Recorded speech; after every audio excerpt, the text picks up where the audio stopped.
Qızılın qiyməti daha da ucuzlaşacaqmı, yoxsa birdən-birə bahalaşma mı qeydə alınacaq? Bax, bu sual ətrafında çox insan baş sındırır, xüsusən də qızıla investisiya yatıran ölkələrdə. O ölkələrdən biri də əlbəttə ki, Türkiyədir. Burada insanlar əlində ovucunda olanı qızıla yatırım eləyir illərdir. Çünki qızılı güvənli liman adlandırırlar. Ancaq son dönəmlərdə qızılın qiymətindəki kəskin oynamalar burada insanları bir daha düşündürməyə vadar edir.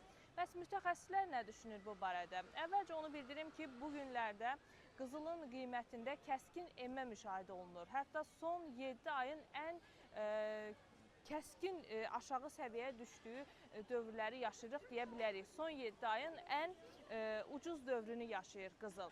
Hazırda Türkiyədə 24 əyar qızılın 1 qramı 6200 lirədən satılır. Bu ana olan qiymətdir. Əlbəttə ki, bu Türkiyədə yatırım üçün 22 və 24 əyar qızıldan istifadə olunur. Əlbəttə 14 əyar qızılların da satışı var. Onun da qiyməti hardasa 4400 TL-dən başlayır bugünkü günə olan qiymətlərə görə. Mütəxəssislər isə hesab edir ki, bir qismi bu günlər alım günləridir. Yəni qızılın qiyməti ucuzlaşdıqca bax bu günlər əsl qızıla yatırım ediləcək günlərdir. Avqust ayını göstərirlər. Bildirirlər ki, avqust ayından etibarən artıq bahalaşma olacaq.